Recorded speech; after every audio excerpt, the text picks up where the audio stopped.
So we're all familiar with the story of Lazarus getting raised from the dead.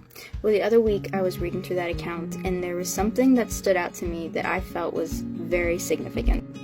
And, okay, so the account is in John 11, and I'm going to read verses 41 through 42.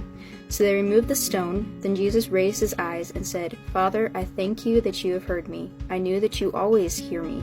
But because of the people standing around, I said it, so that they may believe that you sent me." What I noticed is that Jesus thanked God for hearing him before ever making a request, and before that request had even been answered.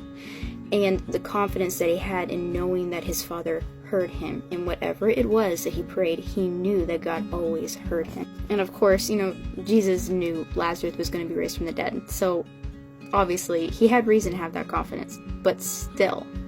And we are also able to have that confidence because in 1 John 5:14 through 15, it says, "This is the confidence which we have before him, that if we ask anything according to his will, he hears us. And if we know that he hears us in whatever we ask, we know that we have the requests which we have asked from him."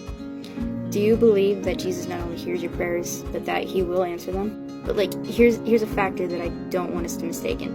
If we ask anything according to his will.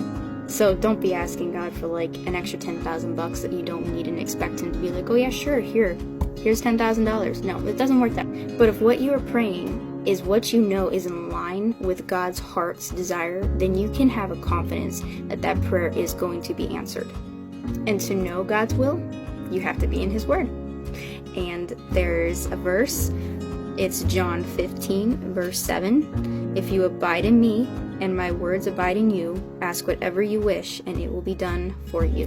And even though, if we pray or not, God's will come to pass, he desires us to pray his will into action.